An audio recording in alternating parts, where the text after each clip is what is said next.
할렐루야. 주일 예배에 참여하신 모든 분들을 환영하며 축복합니다. 오늘도 예배 가운데 하나님을 찬양하며 하나님을 송축하며 하나님께 나아가게 하심을 감사합니다. 오늘 우리 함께 하나님의 말씀을 나누기 전에 서로를 향해서 함께 축복하고 함께 잠시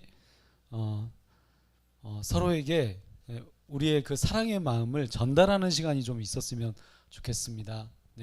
우리 옆에 있는 그 지체들을 향해서 같이 계신 분은요, 가족들끼리는 한번 손도 잡아주시고 어깨도 한번 이렇게 두드려 주시고 그렇게 해주시면 좋겠습니다. 주님 안에 주님의 이름으로 사랑하고 축복합니다.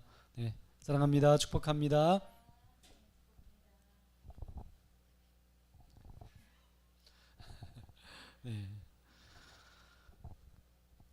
오늘 함께 나누실 하나님의 말씀, 함께 성경 말씀을 찾도록 하겠습니다. 이사야서 54장 1절에서 8절까지 말씀입니다. 다 함께 성경 말씀을 찾아주세요. 이사야서 54장 1절에서 8절까지 말씀입니다.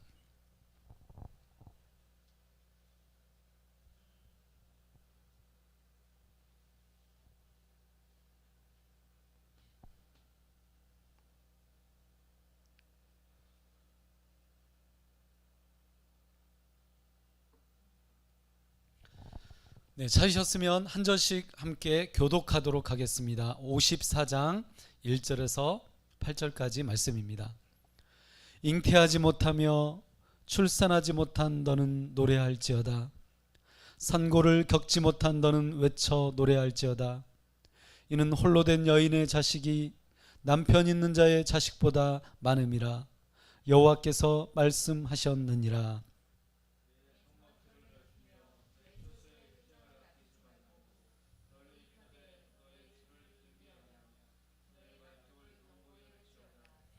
이는 내가 좌우로 퍼지며 내 자손은 열방을 얻으며 황폐한 성읍들을 사람 살 곳이 되게 할 것임이라.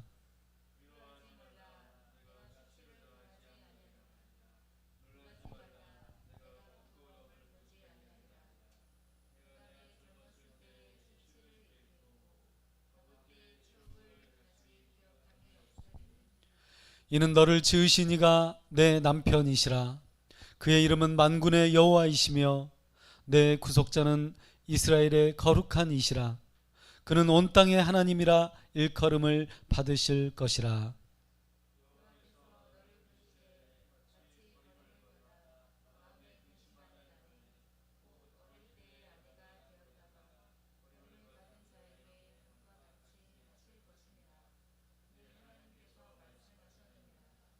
내가 잠시 너를 버렸으나 큰 긍휼로 너를 모을 것이요.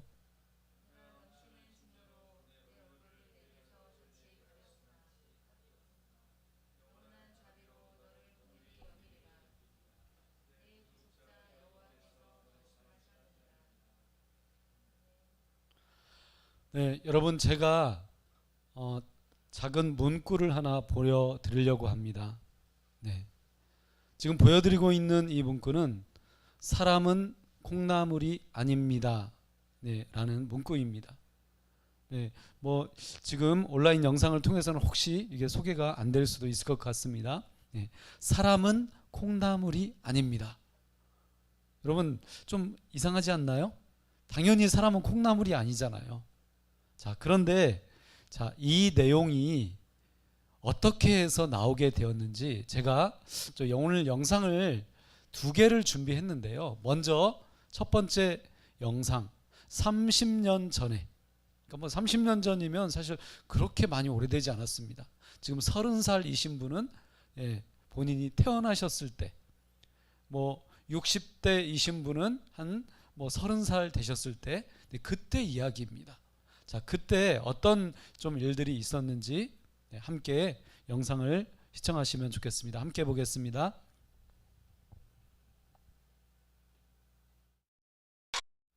여러분, 불과 30년 전만 해도 어떻습니까? 셋도 많다, 아니 둘도 많다. 그리고 오히려 독신을 칭찬해주고 있는 것을 볼 수가 있습니다. 조금 결혼을 늦게 하라는 거예요. 가능하면 아이를 낳지 말라고 했던 때가 여러분 불과 30년 전에 있었던, 우리나라에서 있었던 일입니다. 정말 지금 생각하면 저희가 생각할 수 없는 일입니다.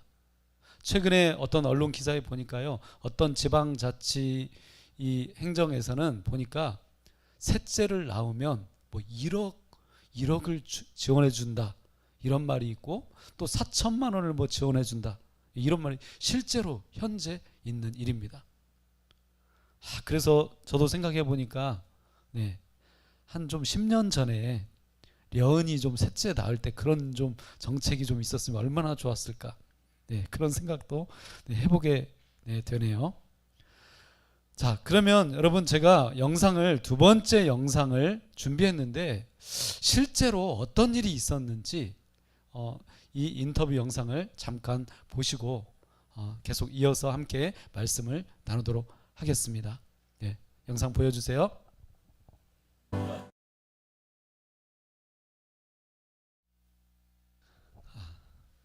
여러분, 30년 전 또 거슬러 올라가서 우리나라 조선시대 역사, 여러 가지만 우리가 살펴보아도 얼마나 아들을 귀하게 여겼는지, 그래서 뭐 오직하면 남아 선호 사상, 그러니까 아들만 바라는 그런 사상이 얼마나 깊었는지 우리는 알 수 있습니다. 1980년대에서 90년대 시대만 하더라도 하나씩만 낳아도 삼천리는 초만원, 이런 캐치프레이즈가, 이런 홍보 문구가 온 전국에 뭐 텔레비전을 통해서 방영되고, 하나만 낳아라, 둘도 많다, 이런 문구가 펼쳐졌다는 것입니다. 오늘 제가 이 영상을 보여드리는 이유는 오늘 말씀과도 관련이 있기 때문인데요. 다시 우리가 지난주에 그 말씀을 이어서 우리가 이사야 선지자가 말하고 있는 이 구원의 이 이야기 속에 우리가 어떻게 이 구원을 받아들이고 어떻게 이 구원을 이해해야 되는가. 그래서 저는 지금 계속해서 제가 몇 주째 강조하고 있는 것처럼 의심하라, 의심하라, 의심하라. 의심해야만 그 구원을 이해할 수 있다. 이 전제를 가지고 오늘 말씀도 함께 살펴보려고 합니다. 자, 그러면 이제 1절 말씀을 다시 한번 함께 한 목소리로 읽었으면 좋겠습니다. 1절 말씀 함께 읽어주세요. 시작.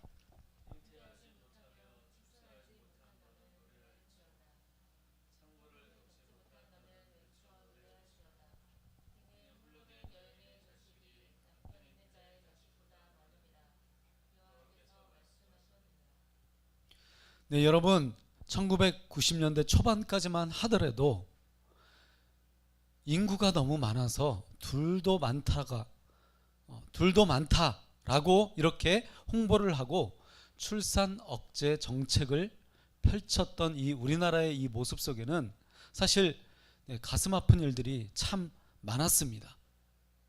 제 친구 중에도 보니까요, 여학생인데 이름이 말자라는 친구가 있었어요.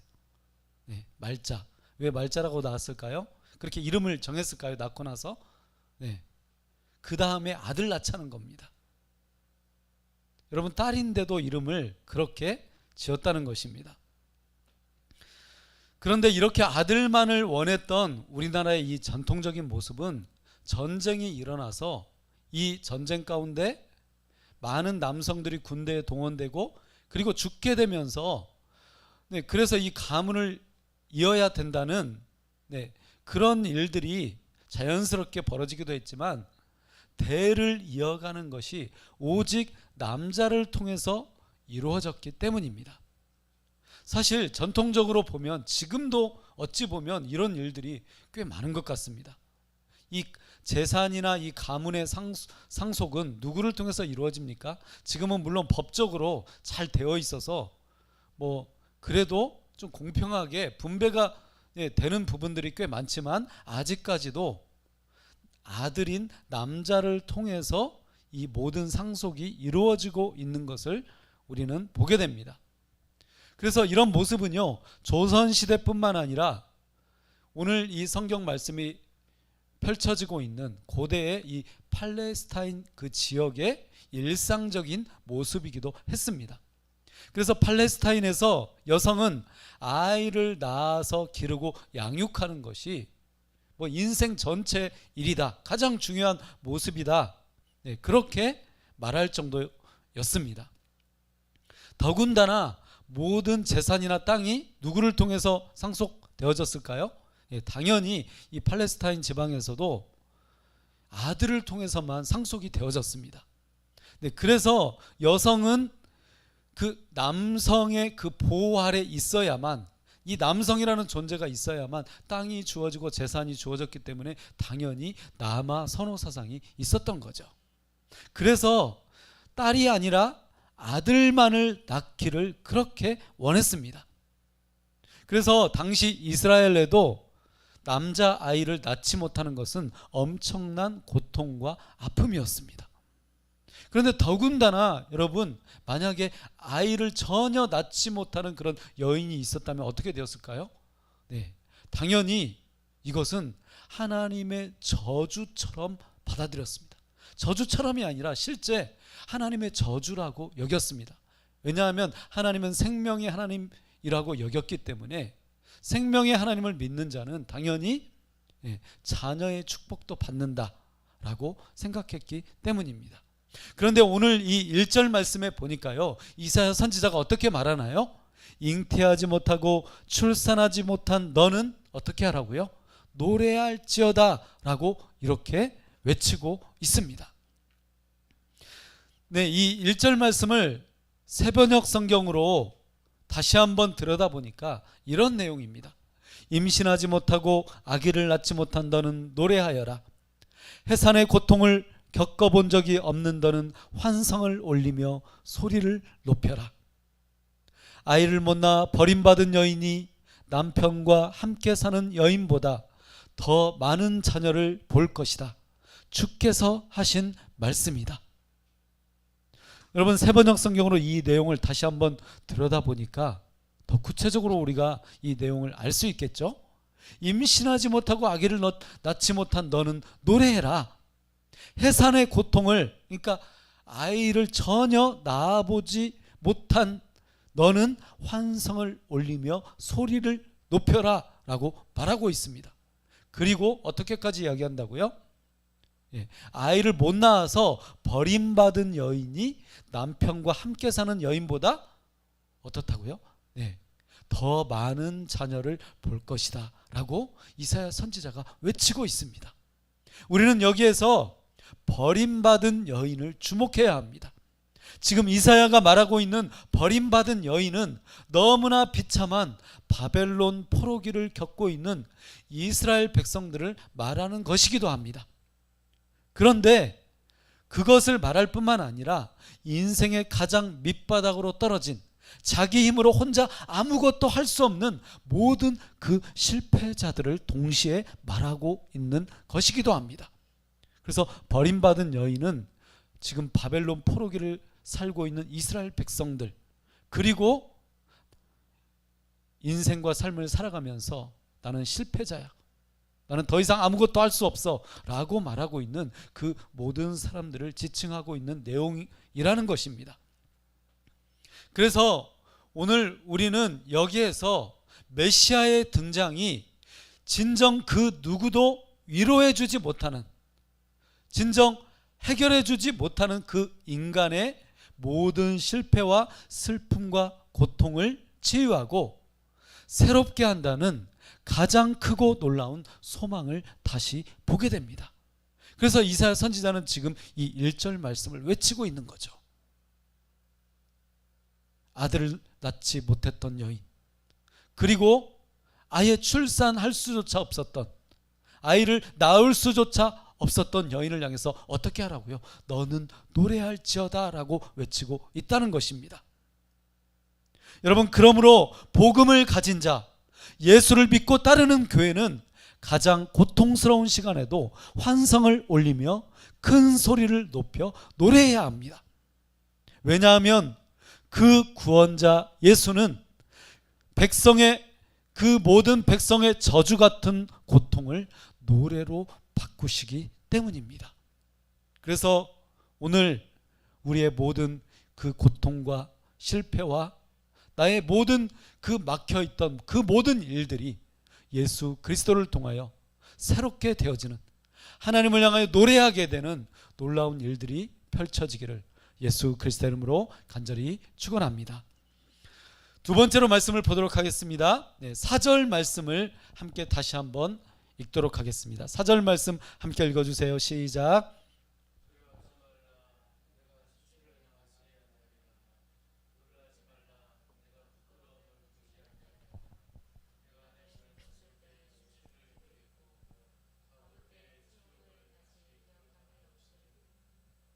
여러분, 우리가 지금 다시 1절과 4절 말씀을 읽어보니까 여러분 어떤 생각이 듭니까? 저는 지난주에도 이 비슷한 문장을 여러분에게 말씀드렸지만, 이사야 선지자가 예언하는 구원자의 모습은 순식간에 인간의 전통적인 방식과 인간의 그 전통적인 관념을 무너뜨리고 있음을 우리는 깨닫게 됩니다. 이스라엘은 지금까지 다윗과 솔로몬 왕으로 이어진 이스라엘의 영광을 누리며 살아왔습니다. 그래서 이스라엘 하면, 유다 하면, 그러니까 북이스라엘이든 남유다든 그들은 누구나 똑같이 무엇을 떠올렸을까요? 다윗의 영광, 솔로몬의 영광을 떠올렸다는 거죠. 그리고 대대손손 이 놀라운 영광이 이어져 나갈 것이라고 그렇게 믿어 의심하지 않았습니다. 철저히 그것을 믿어왔다는 거죠. 그래서 그들은 오직 율법 중심, 제사 중심, 성전 중심의 삶을 살면서 하나님의 영광을 찬양했습니다. 지금으로 말하면 그들의 말씀과 그들의 예배와 그들의 예배당은 여러분 어땠습니까? 너무나 장엄하고 아름답고 위대했습니다. 그러나 정작 그들에게 찾아온 것은 여러분 무엇이었습니까? 전쟁이었습니다. 그리고 이 전쟁은 모든 것을 다 빼앗아가 버렸고 치욕적인 수치를 당하고 모든 사람들은 뿔뿔이 흩어져 고통과 두려움에 떨어야 했습니다. 그야말로 유다 백성의 삶은 저주받은 인생과 삶을 살아야만 했습니다. 그래서 어찌 보면 이것은 오늘 말씀에 등장하고 있는 것처럼 하나님께 버림받은 모습이기도 했습니다. 그런데 그 저주받은 삶의 모습으로 살아가는 이들에게 이사야는 여러분 어떻게 말한다고요?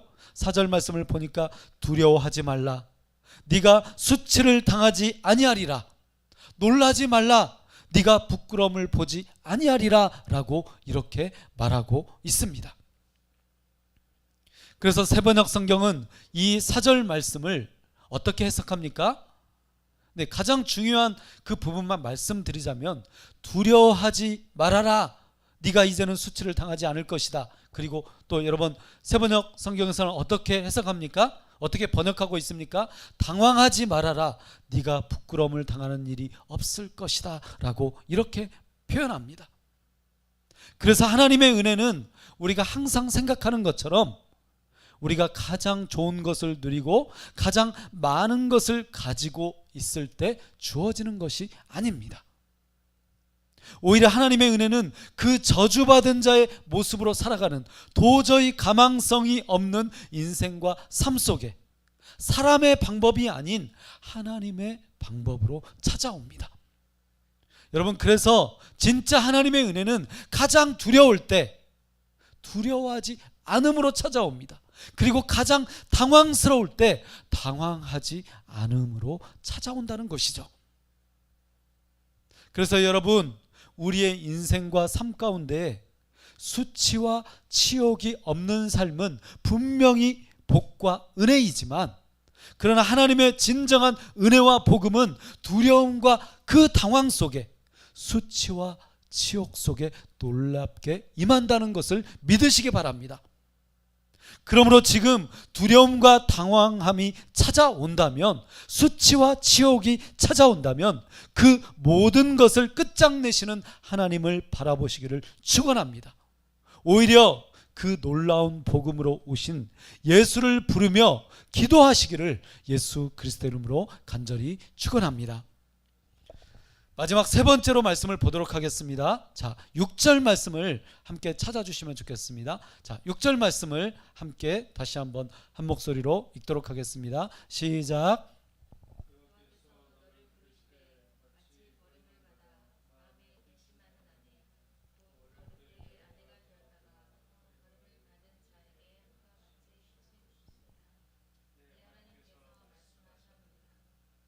네, 여러분, 저는 오늘 이 말씀 전체를 자꾸 묵상하면서 어떤 생각이 들었냐면요, 한 문장이 떠올랐습니다. 한 단어가 떠올랐습니다. 자꾸 저도 이제 이 말씀을 묵상하면서 설교를 준비하잖아요. 그런데 이 말씀을 계속 묵상하고 설교문을 계속 작성하면서 계속 반복되는 그 말씀이 있다는 것을 깨닫게 되었습니다. 아까 제가 말씀드렸던 1절에 버림받은 여인이 등장하고 있었는데요. 그런데 오늘 이 6절 말씀에도 보니까 이 버림받은 이라는 이 단어가 또 나오고 있습니다. 6절 말씀 보니까 여호와께서 너를 부르시되 마치 버림을 받아 마음에 근심하는 아내라고 이렇게 말하고 있습니다. 그리고 또 이어서요, 곧 어릴 때에 아내가 되었다가 버림을 받은 자에게 함과 같이 하실 것임이라 라고 말하고 있습니다. 네, 역시 여러분, 버림받은 아내가 등장하고 있죠. 그리고 우리가 다시 읽지는 않았지만 7절 말씀에도 내가 잠시 너를 버렸으나 라고 말합니다. 여러분, 제가 이 버림받은 여인이 무엇을 말하는지 자꾸 묵상하며 이렇게 기도하며 생각해 보니까, 네, 저는 그러니까 저의 그 인생의 가장 힘든 시간이 떠올랐습니다. 제가 여러분에게 몇 번 말씀드렸던 것처럼 저는 그 20대 때 제가 가장 방황했던 그 시간들이 떠올랐습니다. 정말 절망에 빠져서 죽고 싶었던 그 20대의 시간이 떠올랐습니다.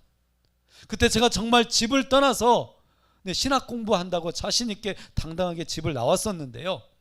네, 막상 돈이 떨어지자 뭐 정말 라면 하나 먹을 돈이 없었습니다. 그 당시 공중전화가 있었는데 공중전화에 그 몇십 원 돈을 넣으면 되는데, 그렇게 넣어서 누군가에게 도움을 요청하면 될 텐데 그럴 돈이 실제로 없었습니다. 그래서 정말 엄청난 시간을 방황했고 또 때로는 정말 제가 귀가 너무나 아팠었는데 그때 병원을 가지 못했으니까요, 그냥 소금물을 마시면서, 그것도 그냥 천일염이 아니에요. 맛소금을 그냥 이 물에 타가지고, 여러분 한번 마셔보신 적 없으실 거예요. 맛소금을 물에 타면은요 아주 이상한 맛이 납니다. 그런데 그걸 마시면서 정말 그 기도했던 적이 있었습니다. 여러분, 그때 마치 저는 버림받았던 그런 생각이 들었습니다. 제가 정말 버림받았던 것 같았던 그런 생각이 너무나 많이 들었습니다. 그리고 한 번은 제가 다니고 있던 그 작은 교회 목사님 부부가 너무 심하게 싸움을 하신 거예요. 아침이 되었는데 너무 심하게 싸우신 거예요. 제가 그때 교회당에서 잠을 많이 잤습니다. 그냥 예배당에서요, 의자에 자기도 있고 많이 잤는데, 하루는 아침에 보니까 너무 심하게 싸우시는 거예요. 그래서 제가 그것을 이렇게 말렸는데, 뜯어 말렸는데, 제가 너무나 그때 마음이 너무나 슬펐습니다. 그래서 제가 정말 엉엉 울면서 내가 신학 공부 나 안 하겠다, 내가 이런 공부 해서 뭐해, 정말 울면서 그렇게 내가 이제 이 신학교 떠나겠다라고 이렇게 그 기숙사로 가고 있는데 선배님이 저를 딱 마침 보신 거예요. 그러더니 저를 그렇게 달래줬던 그 기억이 납니다. 사랑하는 여러분, 당시 이스라엘 백성들의 절망감은 제가 겪었던 그런 일들 정도가 아니었습니다. 너무나 엄청난 그 절망감이 그들을 압박했고, 이렇게 살아서 뭐해, 정말 그런 생각들이 너무나 많이 들었을 것입니다. 정말 저주받은 것 같은 그 엄청난 아픔과 슬픔과 버림받은 그 절망과 고통 속에 그들은 휩싸였을 것입니다. 그런데 하나님은 이사야를 통해서 이렇게 버림을 받아서 마음이 아픈 너에 대해서 말하고 있습니다. 표준 세번역 성경을 통해서 이 6절 말씀을 읽어보니까 이렇게 말씀하고 있습니다. 버림을 받아서 마음이 아픈 너를 주께서 부르신다. 젊은 나이에 아내가 되었다가 버림받은 너를 주께서 부르신다. 너의 하나님께서 하신 말씀이시다.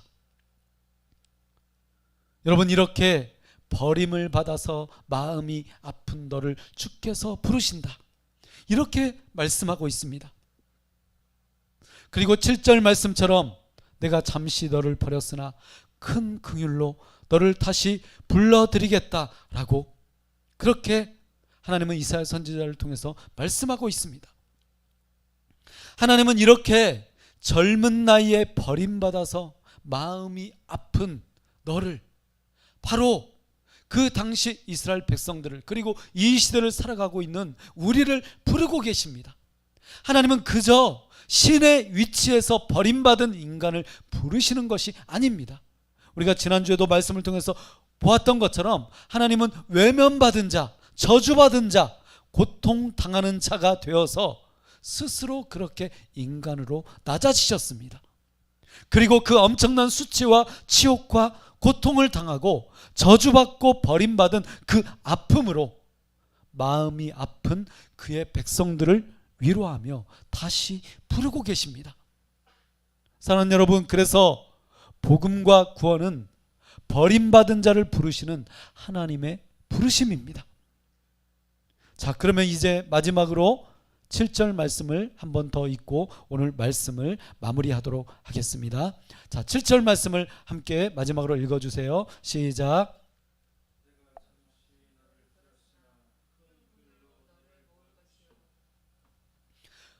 여러분, 7절 말씀을 보니까 내가 잠시 너를 버렸으나 큰 긍휼로 너를 다시 불러드리겠다. 표준 세번역 성경에서는 이렇게 번역을 하고 있습니다. 여기서 7절에 잠시 너를 버렸으나라는 이 말씀은 잠시 내버려 두었다는 말이기도 합니다. 그런데 여러분, 실패한 자, 무너진 자, 수치와 치욕에 빠진 자, 두려움과 당황함 속에 있는 자, 그 비참한 절망감에 빠져 있는 그 버림받은 자를 하나님은 절대 외면하거나 잊으신 것이 아닙니다. 하나님은 가망성이 없는 이스라엘을, 버림받은 그 이스라엘과 같은 그런 우리를 그럴지라도 그래도 큰 긍휼로 다시 부르고 계신 것입니다. 그래서 여러분, 여기에서 이 그래도라는 단어가 굉장히 중요합니다. 하나님은 그저 우리를 부르신 것이 아니라 그래도 부르고 계시다는 거죠. 이미 그들이 하나님의 저주를 받아 하나님께 임시 내버려둠을 당해서 버림을 받아서 그들은 그들의 고통을 당하고 있었습니다. 그래서 여기서 제가 아까 말씀드렸던 것처럼 버림받았다라는 것은 내버려 두었다라는 말씀이라고 말씀드렸습니다. 그들의 죄악 때문에 그들은 마땅히 그 일을 당한 것입니다. 그런데 그럴지라도 그래도 하나님은 큰 긍휼로 그들을 다시 부르고 계신다는 것입니다. 그래서 여러분, 복음은 내가 잘 되는 것보다 그 버려짐의 시간이 하나님의 시간을 깨닫는 것입니다. 이것이 복음입니다. 그래서 교회는 버림받은 인생이 다시 부르심을 받는 것임을 함께 격려하고 위로하는 사람들의 모임입니다. 그러므로 여러분, 다시 노래를 부르십시오. 하나님의 말씀으로 수치와 치욕을 내던지십시오. 서로를 위로하며 서로 함께 격려하십시오. 교회가 다시 나를 다시 부르시는 그 하나님의 부르심임을 기억하십시오. 거룩한 믿음에 자신을 다시 세우고 성령으로 기도하며 주님의 은혜를 기다리십시오. 이 놀라운 은혜가 여러분의 인생과 삶 가운데 다시 한번 역사해 주시기를 예수 그리스도 이름으로 간절히 축원합니다. 함께 기도하겠습니다. 이 시간 함께 기도하며 하나님 앞에 나아가실 때